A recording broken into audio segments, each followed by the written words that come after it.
आपको बता दें कि रवि ठीक उस जगह पर मौजूद है जहां पर सभी जो सरपंच है वो अपना तंबू गाड़ के कल से डटे हुए हैं। रवि, सबसे पहले तो वहां की तस्वीर से रूबरू कराइए। ये बताइए कि कल जिस तरह से उग्र तरीके से प्रदर्शन हुआ, बैरिकेड तोड़ने की कोशिश हुई, लाठीचार्ज हुआ, जमकर हंगामा बवाल हुआ, उसके बाद अभी क्या स्थिति है?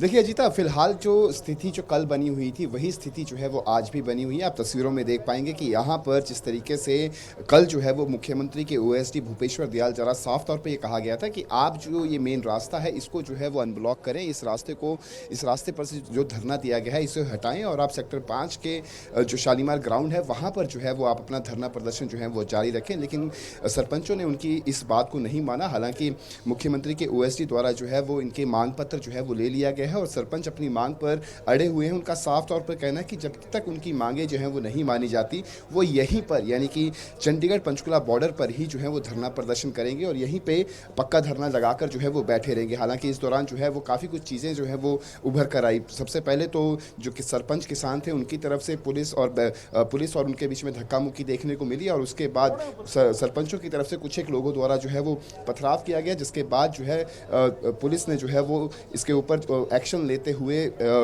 लाठी चार्ज किया, वाटर कैनन का इस्तेमाल किया। इसमें काफ़ी सरपंचों को चोटें भी आई तो दूसरी ओर पुलिस के जवानों को भी चोटें आई।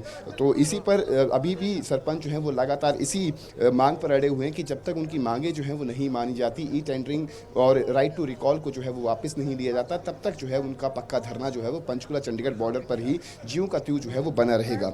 जी भाई साहब, क्या नाम है आपका, कौन सी ग्राम पंचायत है? मेजर सिंह ग्राम पंचायत पंजेटों से। जी, किस तरीके से देखते हैं, क्या कुछ रणनीति रहने वाली है, आगामी रणनीति क्या रहने वाली है? लाठीचार्ज हो लिया, वाटर कैनन का इस्तेमाल हो गया, पथराव भी हो गया, किस तरीके, क्या मैसेज जो है वो आप छोड़ पाएंगे, स्ट्रॉन्ग मैसेज? ऐसा है जी, जो इन्होंने करना है वो कर रहे हैं। लाठियां मारें, डंडे मारें, गोली मारें, जो मर्जी मारें, हमारी रणनीति ये है। हमारे आपके सामने लोग आ रहे हैं, हमने पक्के मोर्चे लगाने हैं। जब तक हमारे अधिकारों का हनन होता रहेगा हम यहीं बैठे रहेंगे। इतना तक हमें संपूर्ण अधिकार नहीं मिलते हम यहाँ से नहीं जाएंगे। पक्का मोर्चा यहाँ पे हम लगा चुके हैं। आज टेंट उंट यहाँ पे लग जाएंगे, खाने का प्रबंध यहीं कर दिया जाएगा, हम यहीं पे रहेंगे। खाने के प्रबंध को लेकर कल काफ़ी चर्चा हो रही थी कि खाने का प्रबंध जो है वो नहीं हो पा रहा है, क्या कुछ रहा उसमें? ऐसा है जी, हमने खाने का प्रबंध किया। इन्होंने हमारे यहाँ पानी भी नहीं आने दिया, प्रशासन ने।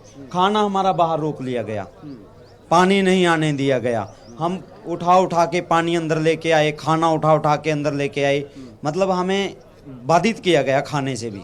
तो आज हम यहीं खाना लगाएंगे, बाकी कोई दिक्कत नहीं आएगी अब खाने। क्या नाम है आपका, कौन सी ग्राम पंचायत है? ग्राम पंचायत कड़ासन से हूँ, सरपंच रामेश्वर सैनी।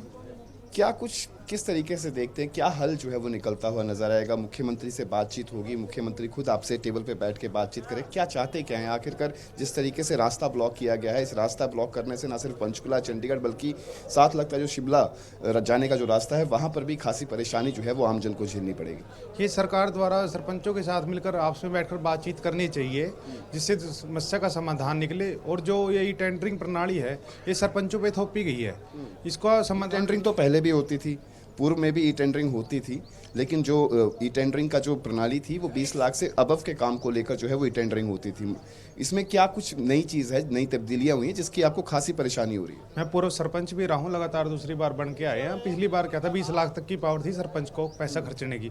उसके अंदर क्या था कि सरपंच द्वारा जो भी कार्य कराया जाता था वो बहुत तरीके से कराया जाता था। उसके अंदर कोई भी कमी रह जाती है, गाँव वाले सरपंच को बोल सकते हैं कि इस कार्य को ठीक कराया जाए, उसका बाद में भी सुधार किया जाता है। जब टेंडर की आप चाहते हैं कि आप ही के ग्राम पंचायत के कोई ठेकेदार हैं तो उनका जो है वो उनको जो है वो टेंडर अलॉट किया जाए, ना कि किसी रैंडम पर्सन को जो है वो ठेका जो है वो अलॉट किया जाए। इसके अंदर क्या है, जो सरपंच कार्य करता है उसका भी जो एस्टीमेट होता है जो एसडीओ द्वारा लगाया जाता है और उसके बाद ही पेमेंट की जाती है। जब ये काम टेंडर के द्वारा किया जाए तब भी वही एसडीओ है, वही जेई है। तो इसके अंदर सरपंच कहाँ पे भ्रष्टाचार करेगा? टेंडर में भी वही सिस्टम है, सरपंचों द्वारा भी वही सिस्टम है। और इतने ब्लॉक लेवल पे जो हमारे एसडीओ है, जेई है, वो पर्याप्त मात्रा में है ही नहीं है। एक एक कार्य करने के लिए कई महीने लग जाते हैं। तो किस प्रकार से टेंडर के द्वारा काम करा सकते हैं? जी भाई साहब, क्या नाम है आपका, कौन सी ग्राम पंचायत है? भाई साहब, गन्नौर ब्लॉक है, सोनीपत जिला है और गांव ललेड़ी है। राइट टू रिकॉल से क्या दिक्कत है? राइट टू रिकॉल यदि आता है तो बताएंगे भाई साहब। पहले अपनी एक बार बता, सरकार बनाते गांव से बनती है, आप नहीं पता है। और सरकार ही बनाती है, सरकार को गांव ही बनाता है, गांव ही गिराएगा। इतने हम सरकार है हमारी बातें नहीं मानने की, तो हम गिराने का भी काम कर सकें भाई साहब।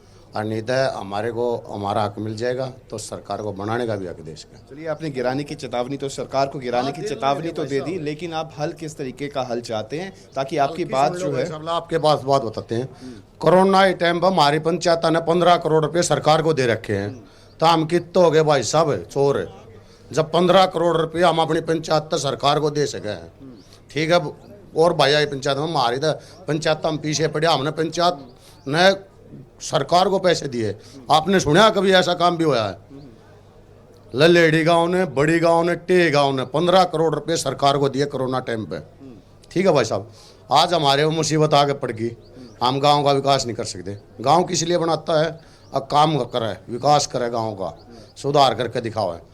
ठेकेदार आओगा, ठेकेदार ने गांव वाला कौन सा पकड़ लेगा? हमने तो हाथ पकड़ लेंगे गांव वाले, भाई या गली बना, याड़ा सीमेंट का मिला दी, याड़ा करके दिखा। मानते हो कि नहीं भाई साहब? ये भी से हाथ बांध दिए, ना तो गांव वाला काम करने ना अपना बाहर कुछ है, ठीक से सब क्या इधर खो दिए सरकार ने, ऐसा बुरा हाल कर दिया।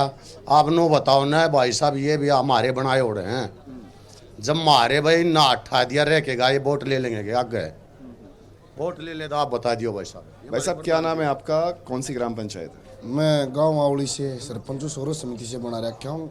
ब्लॉक गोहाना का सर्वसम्मति से आपको सरपंच बनाया हुआ? हाँ, सोरो समिति से, और गोहाना ब्लॉक का प्रधान हूँ, सोनीपत डिस्ट्रिक्ट का उप प्रधान हूँ। ये बताएं कि राइट टू रिकॉल को लेकर भी काफ़ी ज़्यादा माहौल जो है वो गरमाया हुआ है। राइट टू रिकॉल को लेकर लगातार ये कहा जा रहा है कि एमपीज़ और एमएलएज़ पे भी राइट टू रिकॉल को जो है वो पैमाना जो है वो उन पर भी लागू किया जाए। ये अगर ऐसा हो जाए तो बहुत शौक की बात हो जाएगी। सीधे सरकार अफसर चलाएंगे, ये भी ये इतना खर्चा हो रहा है, एमएलए एमपी अब है, इनकी तनख्वाह भी कितनी है। अगर ये हो जाता अच्छा, हमने क्या दिक्कत है? ये चुनाव करवाने की टाड़ा मार दे, चुनाव की जरूरत क्या है? जब सरपंच को पावर नहीं, गांव का तो सरपंच मानने को है, तो एमएलए एमपी कितनी तनख्वाह है? ये तो एक बार एमएलए बनेगा तो एक ही बार तनख्वाह होती है, दूसरी बार बन गया दूसरी बार लागू। हमारी 3000 रुपये है और सरपंच आने के बाद 1000 रुपये है। 3000 में डाडी बिना अपना सरपंच की भी नहीं बन जाएंगी। साफ पानी एमएलए से 32 खर्चा है एक सरपंच का, वो का पानी का आए गया कि सेवा पानी बहुत फटीक से, किसी की बू रूस रही है, किसी की छोरी रूस रही है, किसी थाने में लाठा बाज रहा है, किसी का कम्मो हो रहा है। सरपंच का एक एमएलए तो 32 खर्चा है। जाहिर तौर पर सरपंचों की जो जिम्मेदारियां हैं वो काफ़ी हैं। जिस तरीके से ग्रामीण इलाकों की जो समस्याएं होती है, जाहिर तौर पर ये सही बात है आपकी, लेकिन किस तरीके से हल देखते हैं? आज पूरा दिन क्या कुछ जो है वो किस तरीके से आप अपने प्रदर्शन को जो है वो और आगे बढ़ाएंगे? और सरकार की तरफ से यदि कोई न्योता आता है, एक बार फिर से यदि मुख्यमंत्री के ओएसडी आते हैं मिलने, क्या कुछ रहने वाला है? ओएसडी के क्या हाथ में? ओएसडी तो काल ही मिल गया। तो क्या चाहते हैं आप? कौन आपसे टेबल पे बातचीत का हल तो टेबल पे ही निकलेगा, कॉन्फ्रेंस हॉल पे ही निकलेगा। कितने प्रतिनिधिमंडल जो जाना चाहता है वो मुख्यमंत्री से बातचीत करना चाहता है? आखिरकार किससे बातचीत करना चाहते हैं? हमारे 25 आदमी की कमेटी है, वो मुख्यमंत्री से बात करना चाहते हैं, लेकिन मुख्यमंत्री ने शर्म की बात होनी चाहिए। उसने पता नहीं था जब इतनी पुलिस या फोर्स लगा रखी, इनके पास ऑर्डर दे गया उन्हें बेरा तो था सरपंच आओगे जब बदा नाकाबंदी ला रखे होंगे। जब ये हरियाणा की इतनी जनता रही, हरियाणा ने मुख्यमंत्री बना रखा को, राजस्थान पंजाब ने तो बना नहीं रखा, तो उसने सोचनी चाहिए थी अगर भाई आओगे उनकी बात सुने, लेकिन उसके पास टाइम नहीं है। बेरा नक्की समझ जाने का आदमी एक अच्छा धारी है, तो उसने सोच। चलिए, ये सब बातें तो अलग बातों का पैमाना जो है वो बात किसी और टेंजेंट पे चली जाएगी, लेकिन मुद्दे की अगर बात करें तो आज के दिन का क्या कुछ रहने वाला है? आप प्रधान भी हैं, सर्वसम्मति से चुना भी गया है आपको। आज के दिन की क्या रणनीति रहने वाली सरपंचों की? देखो, हम तो अपने दादा खट्टर ने कहे हैं, तड़के ही खुई सान ना ज्यादा खुई नहीं मान्या करते। ये भी हाथ जोड़े गए हैं, इन्हें दुखी ना करे सरपंचा ने, ये गांव का विकास करना ही बना रखे। यहीं पे पक्का धरना लगेगा, इससे आगे जाने की कोशिश की जाएगी ना? यहीं बैठे हैं हम, ठीक है, शांतिपूर्ण बैठे हैं हम, तो कल भी शांतिपूर्ण बैठे हैं। शांतिपूर्वक तो आप यहीं पे बैठे, लेकिन यहाँ पे बैठने से चंडीगढ़, पंचकुला और हिमाचल के शिमला जाने का रास्ता भी ब्लॉक होता है। काफ़ी हद तक जो है परेशानियाँ होती हैं, जो यात्री हैं उनको भी परेशानी होती है, जो यहाँ पे रहने वाले लोग हैं उनको भी परेशानी होती है। उनकी परेशानी को दूर करने के लिए क्या सेक्टर 5 की तरफ कुछ किया जा सकता है आपकी तरफ से कि वहाँ पे बैठ के आप धरना प्रदर्शन करें? वहाँ क्या हुआ था, हम बैठे रहे ग्राउंड में, हम भी तो दुखी हैं, हमारे तो भाई हैं, वो मरे नहीं, उनके चले जाएंगे। या तो इन सरकार ने सोचनी चाहिए, हम गांव में तो हम बिचर से 10 किलोमीटर दार, हम दुखी नहीं है, ये हमारे भाई हैं, उन्हें कोई प्रेशर नहीं है, सरकार में प्रेशर नहीं है, सरकार रोक रही है, हम नहीं, हमारी बात मान लो। क्या नाम है भाई साहब आपका, कौन सी ग्राम पंचायत है? लाखन मादरा। ये बताएं कि आपको काफी चोटें भी लगी हुई हैं, क्या कुछ रहा उस टाइम, क्या घटनाक्रम था, किसकी तरफ से पहल हुई? पहल तो पुलिस की तरफ से ही हुई थी भाई, थोड़ी बहुत तो कुछ सामाजिक तत्व थे पुलिस का कहना है कि उनकी तरफ से शांतिपूर्वक तरीके से किया गया था, कुछ एक पत्थरबाजी जो थी वो की ओर से कुछ सामाजिक तत्व थे, उन्होंने कराया सारा काम अगर माहौल खराब करने क्या किया, थोड़ा विस्तार में बताओ। थोड़ा थोड़ा जो पत्थरबाजी ही, पत्थरबाजी हुई उसके बाद ही एक्शन हुआ। फिर उसके बाद थोड़ी मारधाड़ ज्यादा होगी, फिर वो वाटर कैनन चला दी, फिर अपने हो गया।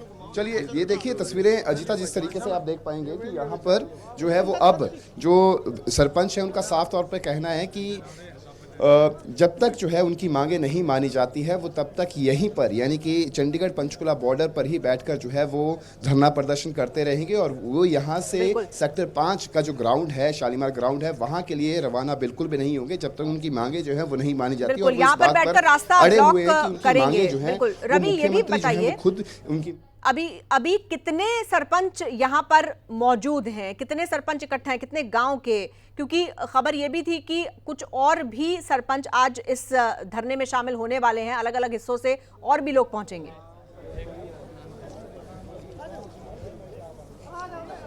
देखिए आप तस्वीरों में देख पाएंगे कि यहाँ पे हजारों की संख्या में जो है वो सरपंच जो हैं वो डटे हुए हैं। कई सरपंच जो हैं वो खाना लाने की तरफ जो है कूच कर चुके हैं, कई पानी ला रहे हैं, यानी कि तमाम सरपंच जो है वो यहाँ पर मौजूद हैं। ना सिर्फ पुरुष सरपंच यहाँ पे मौजूद है बल्कि महिला सरपंच भी यहाँ पर मौजूद हैं।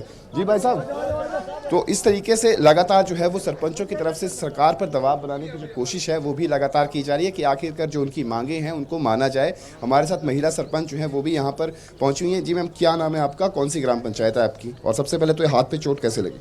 ये जो इन्होंने कल लाठीचार्ज किया था और तभी मेरे हाथ में चोट आई है। और मैं दड़बा से सरपंच हूँ, सिरसा डिस्ट्रिक्ट से हूँ और संतोष बेनीवाल मेरा नाम है और जो 25 कमेटी बनी है उसकी उपाध्यक्ष हूँ मैं। ये बताएं कि आपके इस रोष प्रदर्शन के अंदर जो है कई लोग राजनीतिक रोटियां सेकने भी पहुंच रहे हैं, चाहे हम नवीन जयहिंद की बात करें, गुरनाम सिंह चढ़ूनी की बात करें जो भारतीय किसान यूनियन चढ़ूनी ग्रुप से हैं। किस तरीके से देखते हैं, क्या उन्हें प्लेटफॉर्म जो है वो दिया जाएगा स्टेज के ऊपर? नहीं, देखो यहाँ पहुँचे हैं तो उन्हें हम आदर और सम्मान देते हैं कि वो अपनी लड़ाई समझ के यहाँ पहुँचे हैं। इस तरह की बातें ना करो कि हमें आपसी फूट और भाईचारा हमारा ख़त्म हो। हाँ जी, आज की क्या रणनीति रहने वाली है? आज की रणनीति, हम यहाँ पे धरने पे बैठे हैं और जो सीएम साहब से हमें बात करनी है, बात करने के लिए मानते हैं तो ठीक है, नहीं तो हम यहीं पे धरना लगा के। कल तो सीएम साहब के ओएसडी भूपेश्वर दयाल भी पहुंचे हुए थे, 2 बार उन्होंने बातचीत करने की कोशिश भी करी, दोनों ही बार जो है वो सहमति नहीं बन पाई किसी भी बिंदु पर। ना अपने चंडीगढ़ पंचकुला बॉर्डर का धरना जो है वो यहाँ से हटाया, ना ही किसी तरीके की कोई सहमति बनी। यदि आज जो है वो एक बार फिर से जो है वो ओएसडी यहाँ पर पहुँचते हैं, किस तरीका रहेगा रुख आपका? नहीं, कल की बात देखें तो जहाँ तक लग रहा है इसकी सरकार की जो मनी इच्छा है ना वो बहुत ही गंदी तरीके से है। जो आज कल करवाया था वो इन्हीं के जो सारा सिस्टम था। हमारा आंदोलन है वो शांतिपूर्वक आराम से बैठने के लिए आए थे। वो ओएसडी साहब से मिले तो वो बोलते हैं कि हमें ज्ञापन दे जाओ और चले जाओ, आप धरना है तो जारी रखो, कोई दिक्कत नहीं है हमें। तो ये चीज़ हमारे सामने। बहुत धन्यवाद आपका रवि चिंतल हमारे साथ जुड़ने के लिए।